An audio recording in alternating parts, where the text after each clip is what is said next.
آج ایک ایسی کہانی سنتے ہیں جو بظاہر تو تاریخ کے ایک ورق سے لی گئی ہے، لیکن اصل میں یہ کسی بھی قوم کی تقدیر کا آئینہ ہو سکتی ہے۔ چلیں دیکھتے ہیں کہ کیسے ایک ٹرین ڈرائیور نے تاریخ کا رخ ہی موڑ دیا۔ ذرا تصور کریں، دوسری جنگ عظیم اپنے آخری دنوں میں ہے۔ ایک ہارا ہوا جرمن کمانڈر پیرس چھوڑنے سے پہلے ایک آخری تباہ کن حکم دیتا ہے۔ وہ چاہتا ہے کہ اس شہر کی روح کو، اس کی پہچان کو ہی جلا کر راکھ کر دیا جائے۔ تو بات صرف عمارتوں کو گرانے کی نہیں تھی، منصوبہ یہ تھا کہ پیرس کی شناخت، اس کی ہزاروں سال کی تاریخ اور اس کے فن کو ہمیشہ کے لیے ختم کر دیا جائے، تاکہ یہ شہر اپنی ثقافتی وراثت سے ہمیشہ کے لیے محروم ہو جائے۔ اور ذرا اندازہ تو لگائیں کہ لوٹا کیا جا رہا تھا۔ مونا لیزا سے لے کر وین گو کی پینٹنگز تک، تاریخ کے سب سے قیمتی فن پارے سب کے سب ایک ہی ٹرین میں لاد دیے گئے، جس کی منزل جرمنی تھی۔ یہ انسانی تاریخ کی شاید سب سے بڑی ثقافتی ڈکیتی تھی۔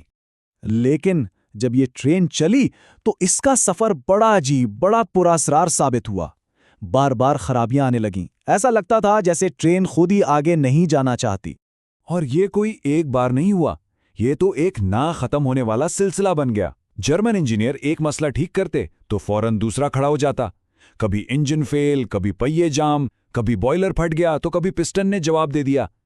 لگتا تھا ٹرین نے قسم کھا لی ہے کہ وہ اپنی جگہ سے نہیں ہلے گی۔ لیکن سچ یہ تھا کہ یہ سب کوئی حادثہ نہیں تھا، نہیں، یہ ایک بہت سوچا سمجھا، ایک ذہین منصوبہ تھا، جس کا مقصد صرف ایک تھا: کسی بھی طرح وقت حاصل کرنا۔ اور یہ حکمت عملی کمال کر گئی۔ ان مسلسل تاخیر کی وجہ سے فرانسیسی فوج کو موقع مل گیا اور انہوں نے ملک کا کنٹرول واپس لے لیا، اور اب ٹرین کے ڈرائیور کو ایک نیا حکم بھیجا جاتا ہے۔ جب وہ ڈرائیور فاتح بن کر پیرس واپس آیا اور اس سے پوچھا گیا کہ بھئی یہ سب کیسے ہوا، تو اس نے تاریخ کے وہ مشہور الفاظ کہے جس نے یہ راز کھول دیا کہ ان تمام خرابیوں کے پیچھے کوئی اور نہیں بلکہ وہ خود تھا، ایک سچا محب وطن۔ اب یہاں پر یہ کہانی ختم نہیں ہوتی، بلکہ یہاں سے اصل بات شروع ہوتی ہے۔ مصنف اس تاریخی واقعے کو ایک مثال کے طور پہ، ایک استعارے کے طور پہ استعمال کرتا ہے اپنے ملک کی جد و جہد کو سمجھانے کے لیے۔ اور یہ مثال بڑی زبردست ہے، ذرا اس طرح سے دیکھیں۔ ٹرین جو ہے وہ قوم ہے، اس میں لدے ہوئے قیمتی خزانے ہمارے قومی وسائل ہیں۔ وہ جو بار بار کی خرابیاں آ رہی تھیں وہ ہمارے قومی بحران ہیں، اور سب سے اہم وہ ڈرائیور، وہ ملک کی قیادت ہے۔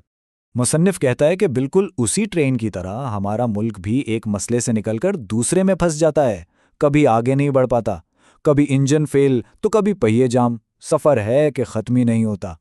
اور یہاں مصنف وہ سب سے بڑا سوال اٹھاتا ہے، کیا یہ سب کچھ اتفاقاً ہو رہا ہے یا پھر کوئی ایسا نادیدہ ڈرائیور ہے جو جان بوجھ کر اس قوم کی ٹرین کو اس کی منزل تک پہنچنے ہی نہیں دے رہا؟